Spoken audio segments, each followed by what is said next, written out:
Olá, meus amigos e minhas amigas, eu sou o professor Rafael Barreto, estou passando aqui para trazer alguns esclarecimentos sobre a intervenção federal que foi decretada pelo presidente Temer no estado do Rio de Janeiro. Muitos amigos me perguntaram questões sobre a intervenção e me pediram para divulgar um vídeo esclarecendo, e aí eu estou passando aqui com esses comentários que eu espero possam auxiliá-los na compreensão da matéria do ponto de vista jurídico.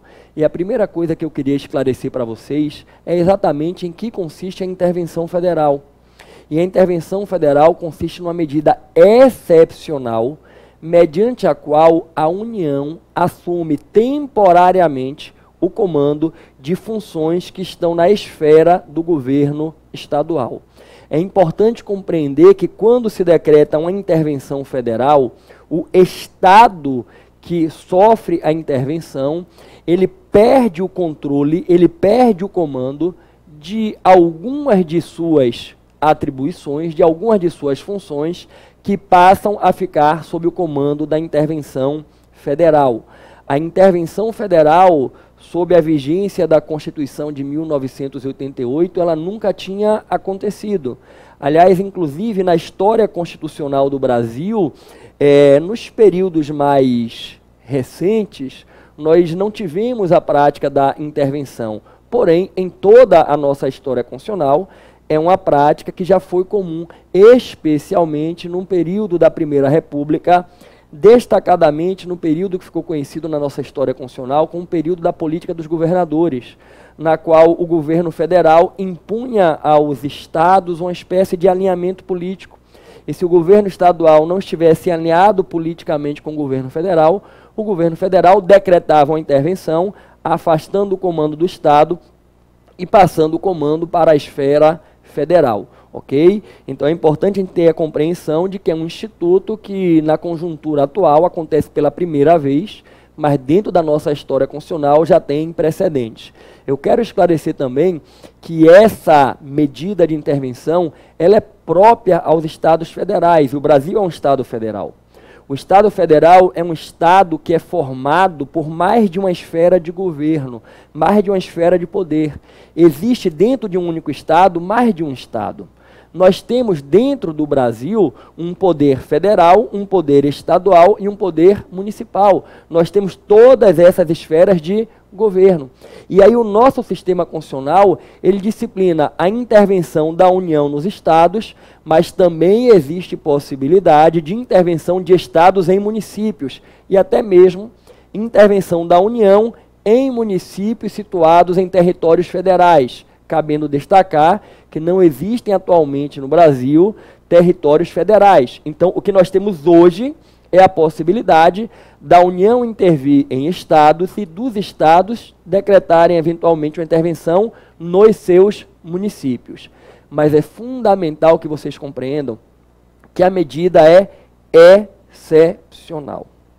A intervenção só pode acontecer dentro das hipóteses que estão previstas taxativamente dentro da Constituição brasileira. Coloque a Constituição brasileira na tela para auxiliar os nossos amigos, se possível. Percebam aqui no artigo 34 da Constituição Federal de 1988, da intervenção. Percebam que a regra é a não intervenção. A União não intervirá nos estados nem no Distrito Federal, exceto para... Aí vem aqui, em 7 incisos, as hipóteses. No artigo 35, o Estado não intervirá em seus municípios, nem a União nos municípios localizados em território federal, exceto quando... Aí tem aqui as 4 hipóteses. Estou de volta com vocês. Intervenção no Brasil só dentro dessas hipóteses que estão aí, ó, taxativamente previstas na Constituição. A intervenção que foi decretada no Rio de Janeiro, vamos voltar na tela com a Constituição, teve como fundamento esse inciso 3 aqui, ó, por termo a grave comprometimento da ordem pública. Estou de volta com vocês. Foi decretada a intervenção federal sob esse fundamento, por termo a grave comprometimento da ordem pública. E aqui cabe fazer uma ponderação que, de uma maneira geral, a maioria das pessoas tem o sentimento de que realmente no Rio de Janeiro a ordem pública ela anda comprometida. Então, do ponto de vista do fundamento que foi utilizado, nós estamos dentro da moldura constitucional. Aí surge um outro questionamento, que é o seguinte: mas o presidente poderia decretar a intervenção? É competência do presidente da República? E ele poderia ter decretado de ofício como ele fez? Me parece que muitas pessoas foram, por assim dizer, surpreendidas com a notícia de que estava sendo decretada uma intervenção federal. E eu queria que vocês absorvessem a ideia de que a decretação da intervenção da União, ela se insere sim no âmbito das competências do presidente da República. O presidente da República é o comandante do governo federal, é o comandante da União, e aí dentro das suas competências está exatamente essa de decretar a intervenção. Vou trazer a Constituição para vocês, joga na tela, por favor. Está aqui, artigo 84, ó. Compete privativamente ao presidente da República, quando a gente avança um pouco na Constituição, no inciso 10, decretar e executar a intervenção federal. Estou de volta com vocês. Então não há dúvidas de que a decretação da intervenção federal se insere nas competências do presidente da República. Agora vem um outro questionamento, que é o seguinte: mas ele poderia ter decretado a intervenção de ofício ou ele teria que ter sido provocado? E aqui eu quero esclarecer para vocês que não existe um único procedimento de decretação de intervenção federal. Existem diferentes procedimentos de decretação de intervenção que variam conforme a hipótese, conforme a causa. Doutrinariamente se costuma dizer que existe a intervenção espontânea e a intervenção provocada. A intervenção espontânea é aquela em que o presidente pode, de ofício, a partir de uma decisão sua, sem que ninguém lhe provoque, decretar a intervenção. Já na intervenção provocada, o presidente não pode agir a não ser que antes ele tenha que ter sido provocado. E aí existem diferentes situações de provocação dentro do texto constitucional. Tem uma que eu gostaria aqui de destacar para vocês, porque é uma que quase chegou a acontecer no ano de 2010. Eu não sei se a memória de vocês vai recordar que no ano de 2010, o governo do Distrito Federal atravessou um período turbulento. O então governador, ele foi afastado do cargo, ele chegou a ser preso. E houve uma instabilidade política muito grande no Distrito Federal naquela época. E em virtude daquela situação, chegou a haver o ajuizamento de uma medida para viabilizar uma intervenção no Distrito Federal. E olha o que eu quero que vocês absorvam. Vamos jogar na tela aqui, por favor, a Constituição. Uma das hipóteses de intervenção, aqui no artigo 34, vou pegar o inciso 7, é isso aqui. Assegurar a observância dos seguintes princípios constitucionais. Estou de volta. À época, no Distrito Federal, argumentava-se que aquela instabilidade política estava violando alguns desses princípios constitucionais. Vamos voltar à Constituição, por favor. E aí, olha o que eu quero que vocês observem. Eu vou para um outro artigo, que é o artigo 36. A decretação da intervenção dependerá. E percebam como vai ter aqui, no inciso 3, de provimento pelo Supremo Tribunal Federal de uma representação do Procurador-Geral da República na hipótese do artigo 34, inciso 7. Estou de volta. Então, a intervenção para verificar a violação de algum daqueles princípios depende de uma representação ajuizada pelo Procurador-Geral da República e julgada pelo Supremo Tribunal Federal. Essa representação é denominada na doutrina como ação interventiva ou ação direta de inconstitucionalidade interventiva. Em 2010, isso aconteceu. O então Procurador-Geral da República ajuizou a ação interventiva, o Supremo Tribunal Federal começou a julgar, só que aí o processo saiu de pauta, porque um ministro pediu vista, e quando o processo voltou para julgamento, o Supremo entendeu que a instabilidade no Distrito Federal já tinha sido resolvida e que aí a ação teria perdido o seu objeto. Naquele caso, o presidente não poderia simplesmente, verificando a instabilidade no DF, decretar a intervenção. Era preciso esta provocação. Porém, no caso que estamos aqui comentando e vivenciando, que é o do comprometimento da ordem pública no Rio de Janeiro, o presidente não precisa ser provocado. Ele pode, de ofício, decretar. É uma das modalidades de intervenção espontânea.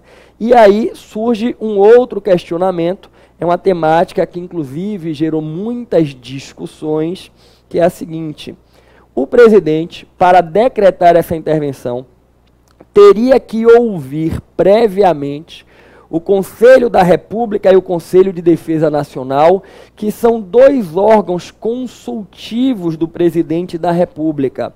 Gente, a Constituição da República, ela, vamos jogar a Constituição na tela, por favor, no artigo 89, se dedica ao Conselho da República, definindo esse órgão como um órgão superior de consulta do presidente, e lá no artigo 91, define o Conselho de Defesa Nacional como um órgão de consulta do presidente também. E olhe qual é o detalhe.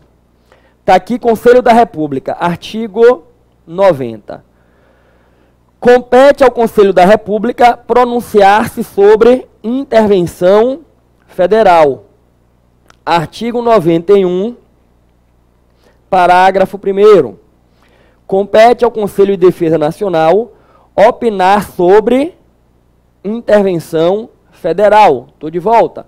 Percebam. A Constituição estabelece que tanto o Conselho da República quanto o Conselho de Defesa Nacional têm competência para opinar sobre a intervenção federal, para se pronunciar sobre a intervenção federal. E o presidente Temer decretou a intervenção sem ouvir os conselhos. E aí surgiram alguns questionamentos sobre se haveria algum vício, se haveria uma inconstitucionalidade.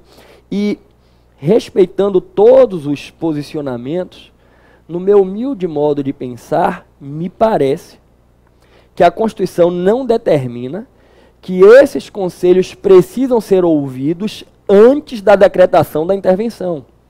Não me parece que a Constituição estabeleça que o presidente só pode decretar a intervenção se ele primeiro ouvir os conselhos. Então, respeitando todas as outras opiniões, eu penso que ele ter decretado sem antes ouvir os dois conselhos não macularia o ato com o vício da inconstitucionalidade. E aí eu quero até registrar para vocês que, posteriormente à decretação da intervenção, o presidente Temer reuniu os conselhos, ouviu os conselhos e ambos aprovaram a decretação da intervenção. Então, se o presidente não ouviu antes, após a decretação, ele ouviu e os conselhos aprovaram a decretação da intervenção. Bom, aí alguém pergunta, mas se os conselhos tivessem reprovado, a intervenção deveria parar? O presidente estaria vinculado? Não, porque os dois conselhos são órgãos meramente consultivos.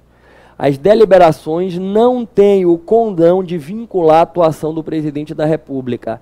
Então, ainda que o presidente tivesse ouvido dos conselhos que seria inadequada a decretação, ele poderia decretar. O que, ao meu modo de ver, reforça ainda mais o argumento de que a não oitiva prévia não traria nenhum vício. Dito isso, surge um outro questionamento, que é o seguinte: o presidente decreta sem ouvir os conselhos, é um ato de ofício dele, mas não vai ter controle então sobre a intervenção? Vai. O decreto de intervenção tem que ser submetido ao Congresso Nacional. E o Congresso Nacional, aí sim, ele vai poder, né, determinar, se for o caso, que o presidente aí eventualmente faça cessar a intervenção. porque o Congresso tem o poder de, por assim dizer, sustar, né, o ato editado pelo presidente da República. Quando a gente abre a Constituição naquela parte de intervenção, a gente vai perceber o seguinte, daqui a pouquinho eu vou botar ela na tela para vocês. Cadê aqui? Vai ser lá no artigo 36. Joga na tela a Constituição. Olhem como está aqui no artigo 36, parágrafo 1º. O decreto de intervenção que especificará a amplitude, o prazo e as condições de execução e que, se couber, nomeará o interventor, será submetido à apreciação do Congresso Nacional. Se não estiver funcionando o Congresso Nacional, far-se-á convocação extraordinária no mesmo prazo de 24 horas. Estou de volta com vocês. Olha o que eu quero que você compreenda. O presidente decretou a intervenção, tem que submeter o seu ato ao Congresso Nacional. E aí o Congresso Nacional vai apreciar. E se o Congresso entender que a intervenção não é adequada, aí o Congresso ele tem o poder de determinar, né, recomendar-lhe ao presidente que suspenda o procedimento interventivo. Um outro ponto interessante que eu quero chamar a atenção de vocês é o fato de que, se o Congresso estiver em recesso, ele deve ser convocado extraordinariamente, porque é uma situação excepcional e que não pode demorar de ser apreciada pelo Congresso Nacional, ok? Bom, próximo questionamento. Qual é a amplitude, qual é a extensão da intervenção federal? Pelo que a gente verifica, foi decretada uma intervenção apenas na área de segurança pública. E aí o questionamento é o seguinte: é possível a decretação apenas em uma área? Quando eu decreto a intervenção federal, eu não tenho que afastar totalmente o comando do Estado? Todas as funções estaduais vão passar para um comando federal? E não necessariamente. O que a Constituição estabelece, gente, é que o decreto de intervenção vai indicar qual é a amplitude. Vamos voltar na Constituição, no artigo 36, parágrafo 1º, tem aqui o decreto de intervenção que especificará a amplitude. Estou de volta com vocês. Então, percebam, não necessariamente havendo a decretação da intervenção, eu preciso afastar todo o comando estadual, não. Pode sim acontecer uma intervenção em uma única área de atuação do Estado, como foi feito. Agora, olha o que eu quero que você compreenda. Se eu estou decretando uma intervenção especificamente em matéria de segurança pública, significa dizer que eu estou reconhecendo que o Estado não está tendo competência para gerir a segurança pública. Eu estou dizendo o seguinte: o governo do Estado vai continuar governando o Estado, exceto em matéria de segurança pública. Em matéria de segurança pública, eu afasto o comando do Estado e passo agora o comando para o governo federal. Foi isso que aconteceu. O presidente reconheceu uma necessidade de subtrair do Estado a autonomia tão somente em matéria de segurança pública. Dentro do que está na Constituição, isso pode ocorrer. Aí vem um próximo questionamento, que é o seguinte: qual é o prazo? O presidente Temer decretou a intervenção até o dia 31 de dezembro de 2018, que, se você parar para analisar, é o prazo do mandato dele. O mandato presidencial se encerra no dia 31 de dezembro, porque no dia 1º de janeiro deve ocorrer a posse do novo presidente da República, que vier a ser eleito. E aí surge um questionamento. Poderia ter sido decretada intervenção por todo o prazo do mandato? E preste atenção, se a gente voltar na Constituição, vamos nela de novo, a Constituição não delimita um prazo. Tem aqui o decreto de intervenção, que especificará a amplitude, o prazo e as condições de execução. Estou de volta.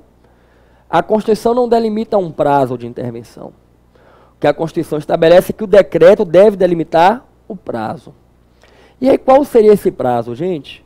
Deve ser o prazo necessário para pôr termo à situação excepcional que justificou a intervenção. No caso, foi o quê? Comprometimento da ordem pública. Então, a intervenção deveria ser decretada pelo prazo que se entende razoável para quê? Para restaurar a normalidade na ordem pública. Se o presidente decreta a intervenção por esse prazo tão alongado, ele já está presumindo que até 31 de dezembro de 2018, a ordem pública continuará comprometida. Dito de outra forma, está presumindo que, preste atenção, durante todo esse período, o Comando Federal não vai conseguir restaurar a normalidade? Me parece que o prazo que foi decretado é um prazo meio extenso. Me soa meio excepcional demais uma intervenção que tem uma duração de mais do que 10 meses. Ainda que a gente possa reconhecer que a ordem pública está num nível de comprometimento muito grande no Rio de Janeiro e que certamente vai demorar para conseguir se restaurar a normalidade, não me parece que tenha sido mais adequado decretar a intervenção por um período tão extenso. Ainda que se diga o seguinte, mas se acontecer de restaurar a normalidade, a gente pega e encerra a intervenção, até porque, vamos voltar na Constituição? Olhem como está no parágrafo 4º. Cessados os motivos da intervenção, as autoridades afastadas de seus cargos a estes voltarão. Estou de volta, quer dizer, cessados os motivos, vai cessar a intervenção, mas não me parece que realmente seria o mais adequado a gente ter uma intervenção decretada por um período tão extenso como foi feito. Bom, um outro questionamento é o seguinte: a figura do interventor. Quem é o interventor? Quem pode ser nomeado interventor? Poderia uma autoridade militar ser nomeada como interventor? Vamos voltar na Constituição, ainda no artigo 36, parágrafo 1º, perceba o que está escrito aqui. O decreto de intervenção, que especificará a amplitude, o prazo e as condições de execução, e que, se couber, nomeará o interventor. Estou de volta. E não impõe nenhum condicionante. A priori, a Constituição não impõe nenhum condicionante quanto à figura do interventor. A priori, dentro do sistema constitucional, não há nenhum óbice a que uma autoridade militar seja nomeado interventor para o que assumir o comando das funções de segurança pública do Estado. Agora, é fundamental eu destacar aqui uma coisa para vocês. Quando eu estou dizendo que uma autoridade militar pode ser nomeada como interventor, eu não estou dizendo que as atividades de segurança pública no Estado do Rio, que são objeto de intervenção, passam a ser atividades de natureza militar. É importante compreender que dentro do sistema constitucional, a segurança pública no Estado, ela deve ser exercida por 3 instituições, ou, para usar a linguagem do texto constitucional, 3 órgãos, que são a Polícia Civil, a Polícia Militar e o Corpo de Bombeiros Militar. Quando eu decreto a intervenção sobre a segurança pública, eu estou dizendo, o comando da segurança pública no Estado do Rio deixou de pertencer ao Estado do Rio e passou a pertencer ao governo federal, sob o comando desta autoridade aqui, que é o interventor. Mas não houve o afastamento da Polícia Civil, da Polícia Militar e do Corpo de Bombeiro Militar das suas atribuições. E nem as atividades de segurança passaram a ser atividades que devem ser analisadas sob o enfoque das Forças Armadas. É preciso ter uma compreensão muito clara que as atribuições e o treinamento, a preparação da Polícia Civil, da Polícia Militar e do Corpo de Bombeiro Militar são completamente diferentes da função constitucional da preparação do treinamento das Forças Armadas. De repente, não é o mais adequado você ter Forças Armadas desempenhando funções de segurança pública que tem uma vertente completamente diferente. Aí vamos ver como é que vai funcionar na prática, mas é muito importante que vocês compreendam isso. O fato de ter uma autoridade militar como interventor não significa que as atividades de segurança pública do Estado do Rio de Janeiro são agora atividades das Forças Armadas, que devem ser pensadas sob a ótica das Forças Armadas. Não. Eu tenho que continuar pensando a segurança pública no âmbito da função constitucional dos órgãos de segurança pública.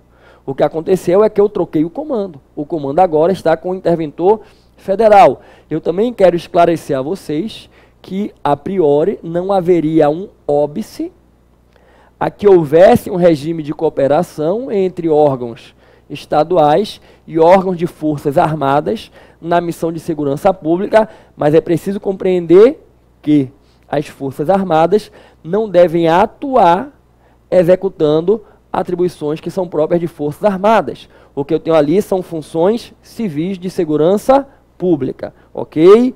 Bom, prestem atenção. Tem um outro aspecto muito, mas muito importante, que tem sido debatido, que diz respeito à possibilidade ou não de alterar a Constituição, de emendar a Constituição durante o período de intervenção federal. E isso tem sido muito debatido em virtude da discussão sobre a reforma da Previdência. E já foi amplamente divulgado que durante o período da intervenção federal não podem aprovar a reforma da Previdência. Realmente a Constituição estabelece que ela não pode ser emendada durante a decretação de uma intervenção federal. Eu vou trazer para vocês a Constituição, joga na tela a Constituição. Isso, ó, é o artigo 60, que tem aqui, emenda a Constituição. Aí olha como vai estar no parágrafo 1º. A Constituição não poderá ser emendada na vigência de intervenção federal, estado de defesa e estado de sítio. Estou de volta com vocês. Está muito claro no texto que a Constituição não pode ser emendada durante a intervenção federal. Vamos compreender o porquê disso aqui. Preste atenção. É típico de um sistema constitucional estabelecer situações pontuais nas quais é vedada a alteração da Constituição. E são situações que refletem períodos de quê? De anormalidade, de excepcionalidade. Isso não é algo que está no sistema constitucional brasileiro, não. Isso é algo que é inerente ao direito constitucional. Se a gente pega os sistemas constitucionais de outros países, a gente vai encontrar essa mesma ideia. Em algumas situações pontuais que refletem períodos de crise, de instabilidade, de excepcionalidade, a Constituição não pode ser alterada. É o que denominamos na doutrina constitucional de limitações circunstanciais ao poder de alterar a Constituição, que é chamado poder reformador. O poder reformador tem limitações circunstanciais. Naquelas circunstâncias, eu não posso alterar a Constituição. E por que não posso? Porque são circunstâncias, gente, que refletem um período de muita instabilidade, um período de muita tensão, onde você sai da normalidade. Dentro do nosso sistema constitucional, percebam quais são as três circunstâncias: intervenção federal, estado de defesa e estado de sítio, que integram o chamado período de crises, sistemas de crises constitucionais. E isso aqui segue até um ensinamento comum, que está no âmbito da própria sabedoria popular, que é o seguinte: em momentos de muita tensão, você não deve tomar determinadas decisões. É preciso esperar a temperatura baixar, usando uma linguagem comum, a poeira assentar, para aí sim você tomar alguma decisão. A Constituição é a lei fundamental, é a lei mais importante. Uma Constituição deve ser elaborada, modificada em período de quê? De serenidade, de normalidade. Não é razoável nem recomendável que em período de muito tumulto, de muita instabilidade, você altere a Constituição. E por isso é que existe a vedação. Nessas circunstâncias, não alteram a Constituição. Ok. durante a intervenção federal, não há nenhuma dúvida que a Constituição não pode ser emendada. Só que o grande detalhe é que aí começam a surgir os questionamentos. Primeiro é o seguinte: a Constituição não pode ser emendada. Mas será que o Congresso Nacional pode discutir a reforma da Previdência e até aprovar, mas apenas não promulgar? Porque a Constituição é emendada quando o seu texto vem a ter o quê? Uma alteração, e isso ocorre com a promulgação do texto da emenda. Quando é que a Constituição é emendada? É quando a emenda constitucional é promulgada. E aí alguns já começam com essa ideia. O que a Constituição proibiu foi a emenda. Isso só acontece com a promulgação. Ela não proibiu que houvesse uma deliberação. Inclusive, vamos voltar na tela na Constituição. O artigo 60, no parágrafo 4º, estabelece que não será objeto de deliberação uma proposta de emenda que seja tendente a abolir essas matérias que estão aqui, estou de volta, são as chamadas cláusulas pétreas da Constituição, e alguns vão dizer, se não pudesse acontecer deliberação durante a intervenção, já está escrito, não será objeto de deliberação proposta de emenda durante a intervenção. Porque quando a Constituição quis proibir a deliberação, ela colocou textualmente. E em relação à emenda, ela apenas proibiu, ou em relação à intervenção, ela apenas proibiu emendar. E é por isso que vocês vão encontrar, de repente, algumas vozes defendendo que não tem proibição de discutir emenda constitucional. O que tem proibição é de alterar o texto, de promulgar. Então poderíamos colocar em discussão qualquer proposta de emenda, aprovar, aguardar o término da intervenção para, então, promulgar. E me permitam lhe dizer que se acontecer uma situação dessa, só teremos uma resposta conclusiva sobre a validade ou não depois. Se isso acontecer e houver um questionamento no Supremo Tribunal Federal, aí o Supremo Tribunal Federal terá que decidir se seria possível ou não deliberar durante a intervenção federal. Agora, humildemente eu entendo que não pode haver a deliberação. Apesar do texto constitucional dar margem a essa interpretação de que eu só vedei promulgar a emenda, mas não vedei deliberar, me parece que o sentido da proibição é dizer o quê? Durante o período da intervenção, não podemos cogitar a mudança na Constituição. Então não vamos nem discutir, porque o que eu não quero é que nesse período de crise discutam tema, discutam matéria de mudar a Constituição. Me parece que o que mais atende ao sentido da proibição é dizer, durante o período de intervenção não podem sequer deliberar a proposta de emenda constitucional.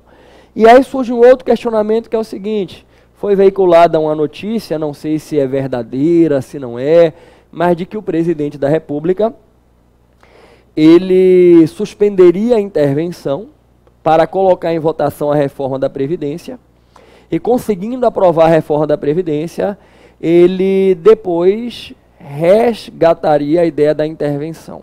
E aqui eu queria lhe dizer que se efetivamente acontecer algo nesse sentido, eu não tenho dúvida que estaremos diante de uma fraude constitucional, diante de uma situação de ilicitude.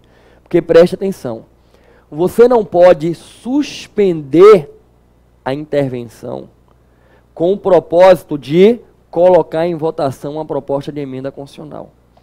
A intervenção pressupõe uma situação grave, emergencial, que demanda que o governo federal assuma o comando do governo estadual, na amplitude do decreto interventivo, e isso deve perdurar até restaurar a normalidade.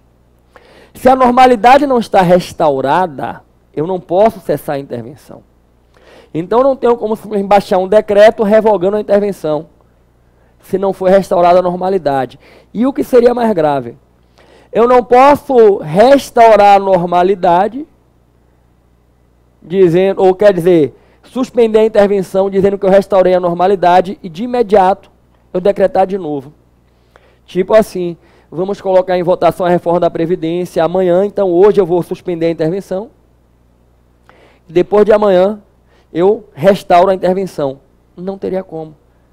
estaria evidente um intuito fraudulento da medida. Porque se eu suspendi a intervenção, é porque os motivos acabaram. Se os motivos acabaram, não tem por que decretar de novo. E se eu decretei de novo, é porque os motivos não suspenderam, porque compreenda, no caso específico, comprometimento da ordem pública. Como é que eu posso dizer o seguinte, olha, semana que vem estão pautando a reforma da Previdência, na véspera, o comprometimento da ordem pública vai deixar de existir. E aí um dia depois ele volta a existir? Não cabe, não cabe. Não existe, do ponto de vista do sistema constitucional, essa possibilidade de eu suspender a intervenção por alguma circunstância, por um período de tempo, para uma outra motivação. Não. A intervenção perdura enquanto perdurar a situação que justificou a decretação. Se desaparece a situação, a intervenção cessa e não cabe cogitar restaurar a intervenção. Para que você compreenda de maneira muito clara. Deixa eu pegar aqui uma outra hipótese de decretação de intervenção. Vamos jogar na tela o artigo 34. Olhe como está aqui no inciso 1. Eu também posso ter intervenção para repelir uma invasão estrangeira. Estou de volta. Vamos imaginar que um país ataque o Brasil, declare guerra contra o Brasil, esteja atacando sistematicamente um determinado estado. O presidente pega e decreta a intervenção federal nesse estado, assume o comando desse estado para repelir a invasão estrangeira. Aí, de repente, daqui a 3 dias, ele precisa colocar uma proposta de emenda constitucional em votação, ele faz assim, estou suspendendo a intervenção, mas se continua a invasão estrangeira. Como é que você vai suspender? Você suspendeu para votar uma proposta de emenda, é nítida a burla, a proibição de emendar a Constituição durante o período da intervenção. Isso está claro para vocês, ok? Então, absorva. A intervenção deve perdurar durante o período que se fizer necessária. E qual é o período? Aquele em que as autoridades estaduais se mostraram incapazes de desempenhar as suas funções. É outra coisa que eu gostaria que ficasse muito claro para vocês.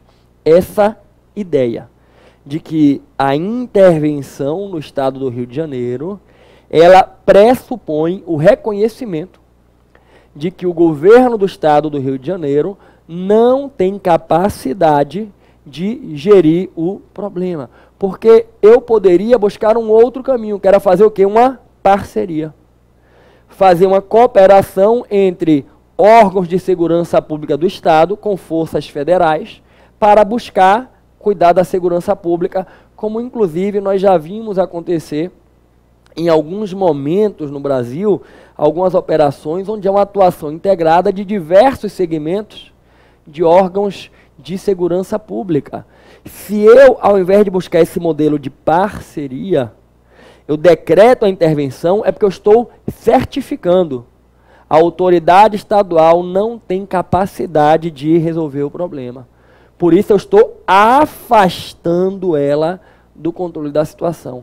É fundamental que fique claro que o controle da segurança no estado do Rio de Janeiro não está mais sob o comando do estado do Rio de Janeiro, está sob o comando do governo federal, ok? Meus amigos e minhas amigas, esses eram os esclarecimentos que eu queria trazer para vocês sobre esse tema que está em tanta evidência, que é o tema da intervenção federal. Eu espero que eu tenha aí conseguido esclarecer algumas dúvidas que você tenha sobre essa temática e me coloco aí à disposição de vocês para eventuais questionamentos que vocês possam ter sobre o tema. Sintam-se à vontade, né, para me encaminhar dúvidas, questionamentos aqui, que eu vou procurar aí estar esclarecendo. No mais, se você que está assistindo aqui esse vídeo no YouTube ainda não participa do meu canal, quando terminar o vídeo, se inscreva. Você vai ver ali uma opção, inscrever-se no canal, clique, se inscreva. E se você entendeu que o vídeo lhe esclareceu alguns pontos, eu te peço que, por favor, compartilhe com outras pessoas, porque essas questões que eu trouxe para vocês, que alguns amigos trouxeram até mim, estão surgindo com diferentes pessoas, ok? No mais, gente, muito obrigado pelo tempo que vocês dedicaram para me escutar aqui falando um pouco do direito constitucional. Que Deus abençoe profundamente a vida de cada um de vocês.